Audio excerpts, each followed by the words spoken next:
Hello and welcome to Just Films and That with me, Josh Hallam. And me, Alice Oliver. This is the podcast where we talk about films that we think are underrated, underappreciated, or we just wanted to talk about them. We're also going to get stuck into some classic films that one of us maybe hasn't seen and maybe throw in some great guests along the way.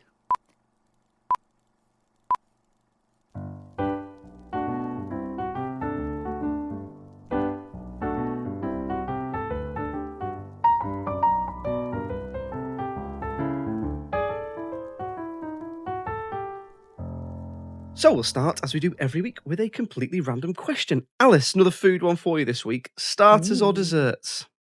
Both, please. That's Always both. No, that's not it. Not allowed. Yeah, I said starters or desserts, didn't I? That's what I said. Damn.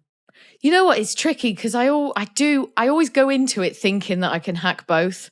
So then I'll order my starter, then have the main, and then I'm always too full for my dessert. So I usually just by default end up having the starter over the dessert, but I do enjoy both equally. And if I could fit it all in, I definitely would. And then maybe like a coffee and a little snack afterwards as well. But I don't know, because I love sweet and savory equally. So, you've stumped me with this one, Josh. I bet you're probably starters more, aren't you? Because I know you like starters, a cheese board instead of a dessert. I'm very much a savoury guy. I like a dessert. I do. I'm the same as you. I'd have all three, but if I could only have one, it'd be the starter for me because I could live without dessert. Yeah, I do think the desserts can sometimes be a bit of a letdown as well, and they always look like if you've got one of the menus that's got pictures in it, they always just look so much better than they actually end up being. Yeah. Whereas I guess with the starters, you could give me like a bowl of olives and some bread, and I'd be like, oh yeah, delicious, because I just love olives so much. Olives. Oh, do you not like olives? Disgrace. Yeah. Oh, I love olives. I order, because my husband ain't so keen either. So like I'll order the bowl and I'll just scoff the whole thing. I could easily eat like 30 olives in one go. 30 olives in one go. Easy. Maybe not all in my mouth at once. They're not mini eggs. Come on. So we'll move on to talking about this week's film, which is The Brothers Solomon from 2007. So spoiler warning if you haven't seen it. Alice, it was your turn to pick this week. So what's it about and why did you pick it? So, The Brothers Solomon follows the story of the Brothers Solomon. John, played by Will Arnett, and Dean, played by Will Forte, two single grown men who live together. They are very close with their dad, who sadly becomes ill and slips into a coma, and his doctor tells the brothers that usually if someone has something to look forward to, it can help them out of the coma. So John and Dean decide that they need to have a baby to give their dad a grandchild. Now, the problem is their social and romantic skills are very limited. Their mum died when they were children, and their dad raised them in the North Pole, isolated from society. So after a few failed attempts at wooing the ladies, they ultimately turn to Craigslist to pay a woman to carry a baby for them. This woman is Janine, played by Kristen Wiig. Sorry. You know what? I always get that mixed up, and she deserves so much more than that, because I bet she gets that a lot, right? Kristen Wiig. It's like, no, it's Kristen Wiig. Anyway, and after overcoming some obstacles, the baby arrives, the dad wakes up, and everyone lives happily ever after, basically. So there we go. There's a synopsis. So why did you pick it? So I picked this one because the first time I saw it, I just remember it making me really laugh out loud, on quite a few occasions. And this was only a few years ago. I didn't see it when it first came out. So it was probably about 4 or 5 years ago where I saw it for the first time. And it really did just make me laugh out loud. And I remember seeing that it didn't do very well. I didn't see exactly what it got and exactly the critical reception it received, but I did remember that it didn't do well. So I was like, okay, how about, go back, revisit this one, see, I say even with more mature eyes, but it wasn't even that long ago. So yeah, I just thought I have to go back and see what was wrong with this. What didn't the critics like? What didn't the audience like or whatever? Where are the problems with this film? Had you seen this one before? I don't think you had you? No, so I might have sort of let slip a little bit last week, but I'd never even heard of this. So obviously I hadn't seen it. No, so I went in with sort of no expectations, really. I tried to avoid the critical reception, although I did see a little bit of what you're sort of alluding to there. So I went in with expectations that you were going to suggest it because it was underseen. And yeah, I was because I went in with no expectations, I sort of was quite not pleasantly surprised, but there was certainly a lot to like in the film, and it certainly didn't deserve some of the kicking that it got, which obviously we'll come on to. So, having rewatched it then, as you say, what did you like about it this time? So I didn't, it was weird. So I didn't dislike it and I Mm. didn't not enjoy it, but I didn't like it as much as I did that first time around. And it didn't strike the same chord with me in terms of the comedy. Like, it didn't really make me laugh out loud as much. But then I was wondering, like, can a film make you laugh out loud 2 times over? I mean, as I'm saying that, remember Pop Star, Never Stop, Never Stopping? Yeah. That makes me laugh every single time. So Or it can be done. Bridesmaids, speaking of Kristen Wiig. Oh yeah, oh brilliant, brilliant. And yeah, and that's got a brilliant rewatchability factor as well. But with this, it wasn't as hilarious as I remember, but there was a lot to enjoy about it. So we'll start, as I tend to always do, and I don't even do this on purpose, but it's just always happens with the opening scene. So you get to know so much about the two brothers in that opening scene, don't you? Because they're doing like an online dating profile that they're filling in themselves about them as like a duo. So it's not for one of them, it's John and Dean together, and they're sort of describing what they're all about. And it's all sort of very, they're quite, in some regards, they're sort of very endearing and they're quite sort of simple, not in terms of, low IQ or anything, but just it's like the simple things in life. And they're quite straightforward, I suppose, because they've had this very isolated and this very unusual upbringing with their mum died when they were very, very young, and their dad raised them in the North Pole because I think they were sad one Christmas and they were like, where does Father Christmas live? And he was like, well, in the North Pole. And they were like, so can't we go live in the North Pole? So he does that for him. So wonderful dad, like brilliant sort of, dad move there. Wonderful from the point of view of them getting what they wanted, but... Yeah, so I mean, obviously it doesn't work out brilliantly for them in the end, but you can see his heart was in the right place, I suppose. So they're filling in like this dating profile online, and as part of the opening sequence is that as the opening credits are coming on and you're getting the names of all the actors, that Will Arnett and Will Forte, you get these like close-ups where they'll sort of come onto the screen and go off, and they look at the credits, don't they? They look at the names that are appearing as graphics on the screen as if they can see them. Now, that just really tickles me for some reason. I thought that was like a really cute and really funny way to open the film. It's like that breaking the fourth wall kind of thing. I don't know what you thought of that, because it just felt like a really simple thing. And it didn't feel like massively unique or anything, but it just absolutely got me. I should say as well, I love Will Arnett. Should have said that as one of the other reasons that I picked it as well. I think he's brilliant. I don't know if you've watched much BoJack Horseman, but I think that is one of the best television shows of all time. And I think he is just so good at bringing so much to a character. Anyway, yeah. So what did you think of that opening bit? Because it was sort of like almost silly, but quite funny at the same time, I thought. Yeah, I enjoyed it. That was one of the things in my notes, is I enjoyed it because it was a really good example of like the script working in some exposition to explain the background and everything you need to know about the film going in. There's these two brothers. They lost their mum when they were very young, so the dad moved them to the North Pole and homeschooled them there. So that leads into pretty much the main joke of the film, which is they've lived such a sheltered life that they don't understand a lot of the nuances of adult life, like in terms of them being not very romantically adept and stuff like that. But no, I enjoyed it. It took me a little while to settle into the film in terms of, is this sort of being satirical, or is it actually just meant to be in no way cynical and they're just endearing and sweet? And I think I would probably fall on the side of it being endearing and sweet, and that they're just dim-witted and they've just lived a sheltered life, rather than that it's some sort of subversion type comedy, if you know what I mean. So no, I enjoyed the opening sequence.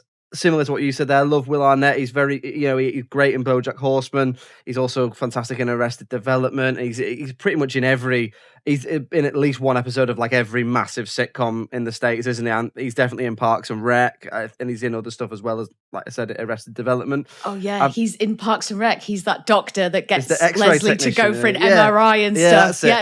Not even a doctor, just the X-ray technician. Yeah, very funny. He's got a really great way of being kind of maniacal. Like, he looks like a psychopath. Like, he can make himself look like a psychopath, and then sort of 2 seconds later will be the most charming person you've ever met. And he's really good at sort of flip-flopping like that, which really works for this character and this story, because there is a very thin line there where they are being endearing, and it is quite sweet that they don't know any better.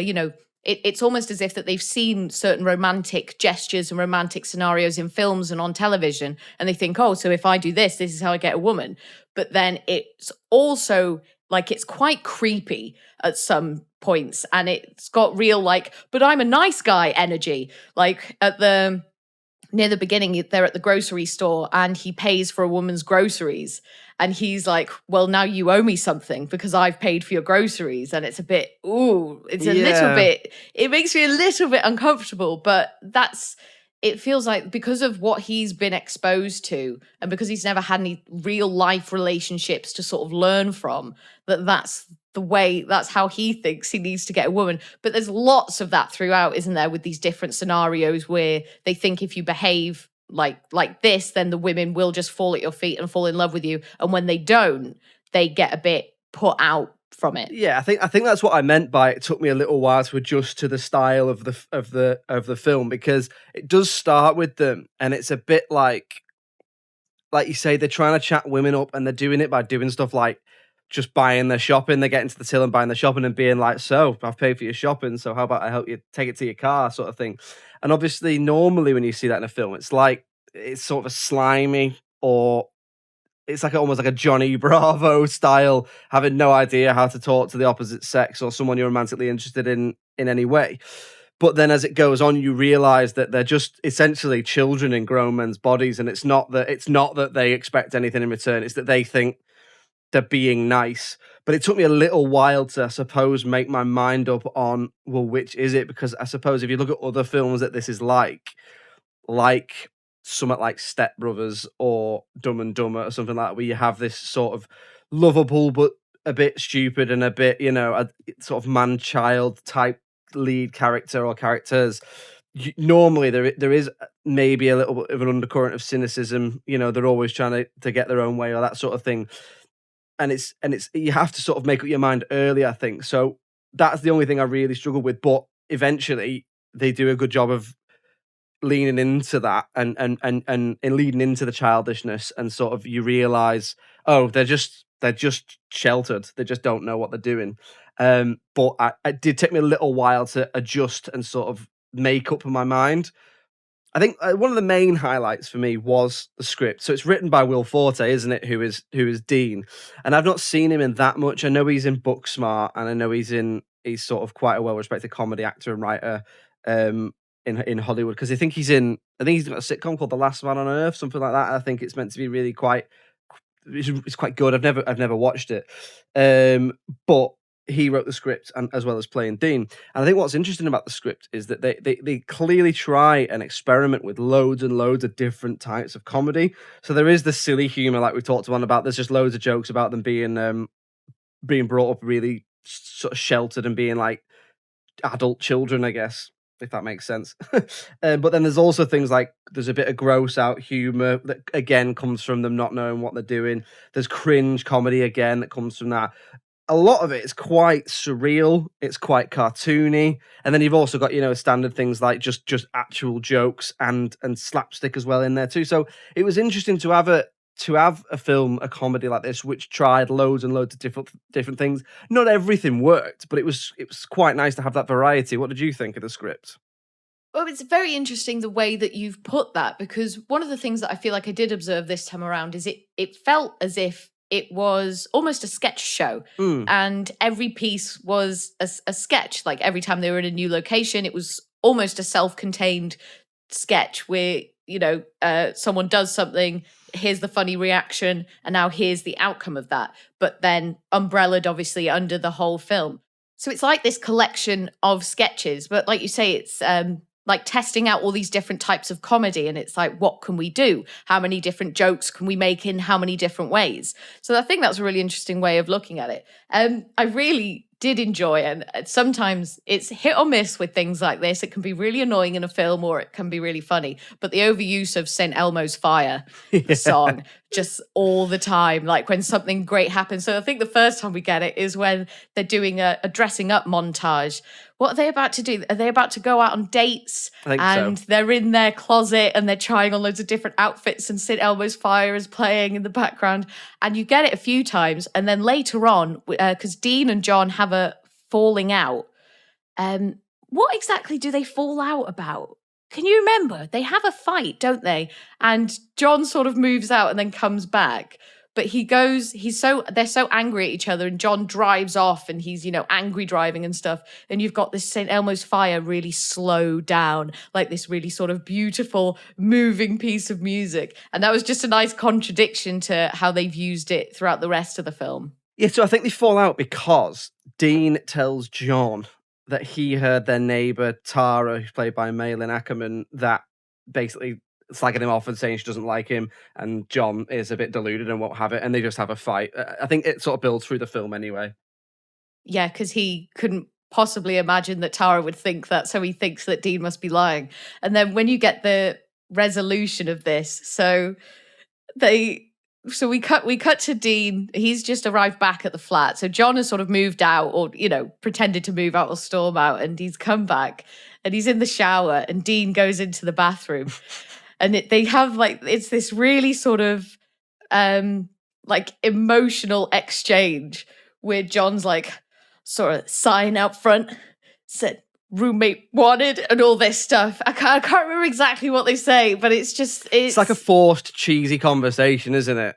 Yeah, but they're both so into it, aren't they? So what is it exactly say? It's something like a sort of sign up front said room wanted, and it's like, I wondered if you'd let a brother move in who's always putting his foot in his mouth. And Dean's like, well, how long would a brother putting his foot in his mouth want to stay here? And he's like, just for the rest of my life. And I think that's the funniest moment in the film, is when you get this kind of resolution after they've had the falling out. But that whole sequence is the best sequence in the film as well, I think.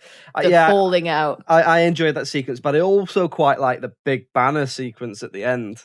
Oh my God. Which I thought was that was the bit I chuckled the most at, because I didn't laugh loads throughout of it, I will say that, but there's a bit at the end where they're trying to find, so Kristen Wiig basically is their surrogate for their baby, and she decides that she's going to keep the baby and raise it herself. So they hire a skywriter to a sign to fly over wherever it is they're living and hope that she sees it, except the sign is it's like an essay, isn't it? And then you see every character throughout the film reading it out, and it's just I just thought it's quite a sweet and funny scene. But obviously the joke is that it goes on and on and on, and no plane could possibly carry this massive, massive sign. But that's the sort of humour, I suppose, that I think makes the film quite endearing, is it's just quite daft, silly humour.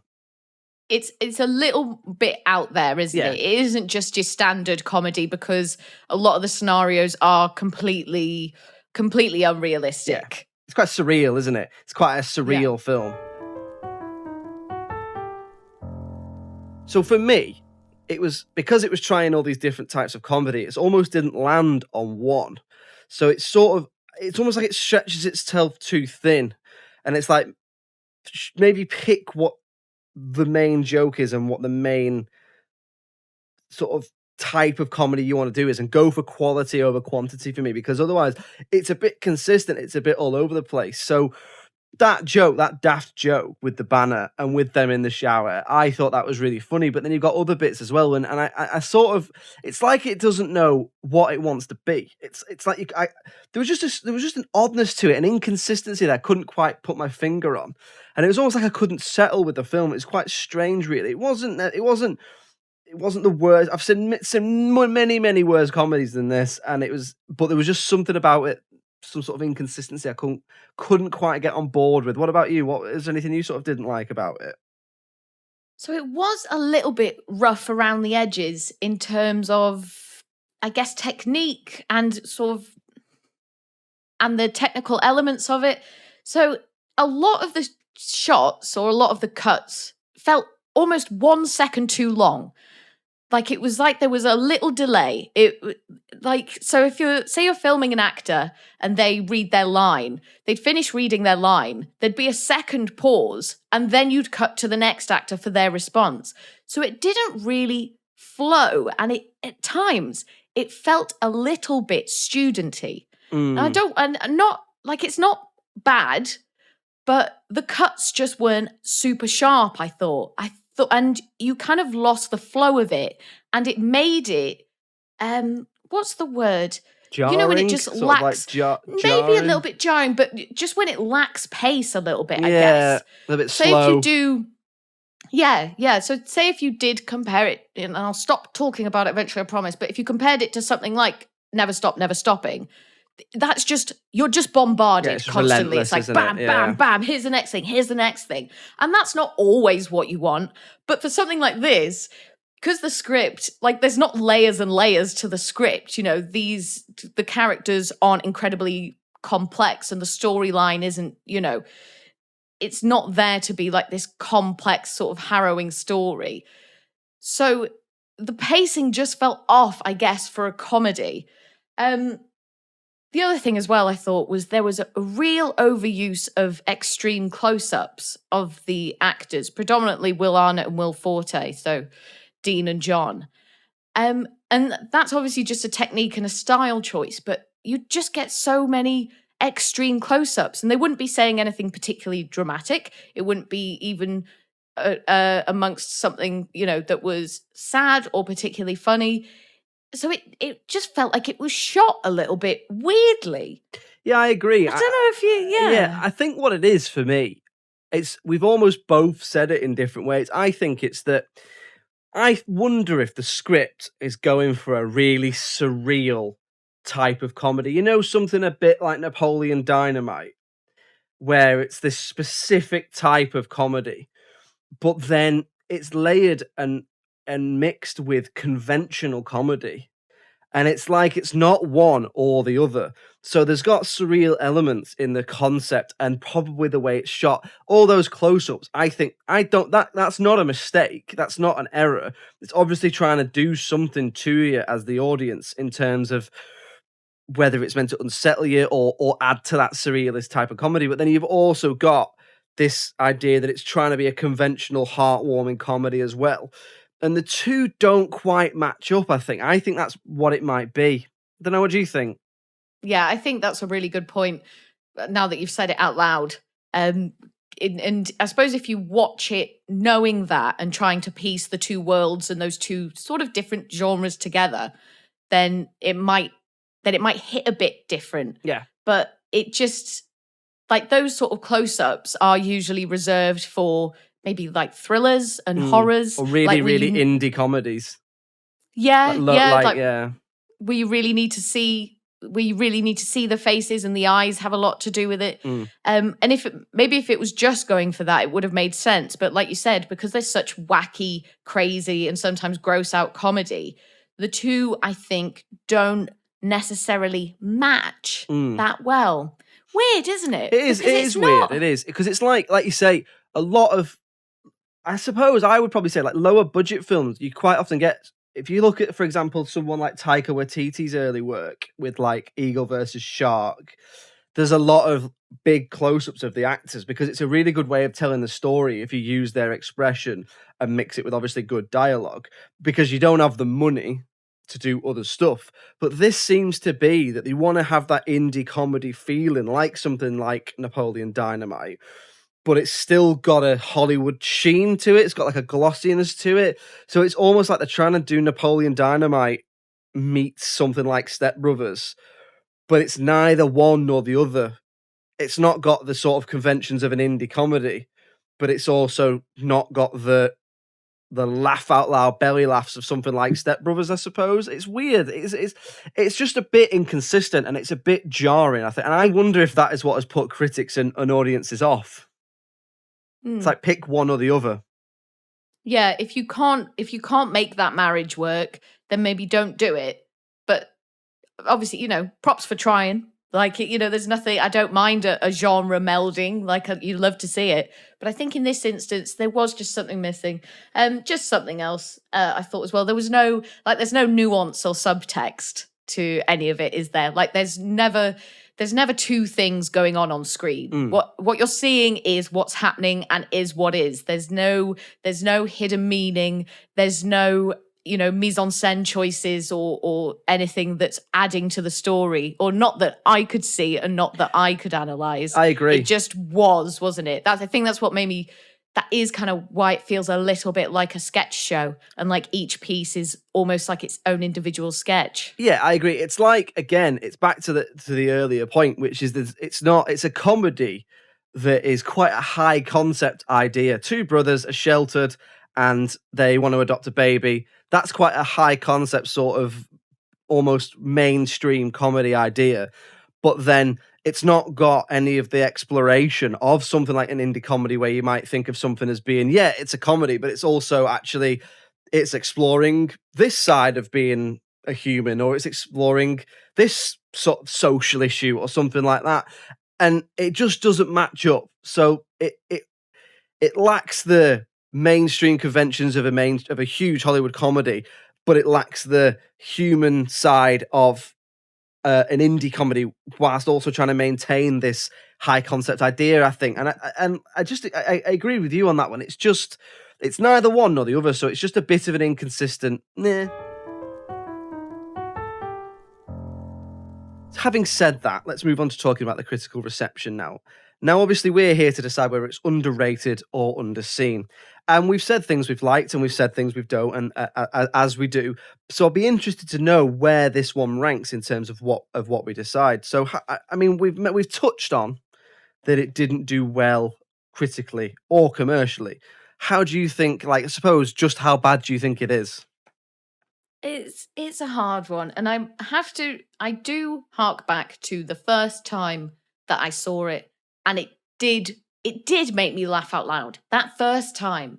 So I wonder why that is. Like, I can't even remember which parts I found that funny, but I know that it did make me laugh out loud the first time, but not really on the rewatch. I don't think it did.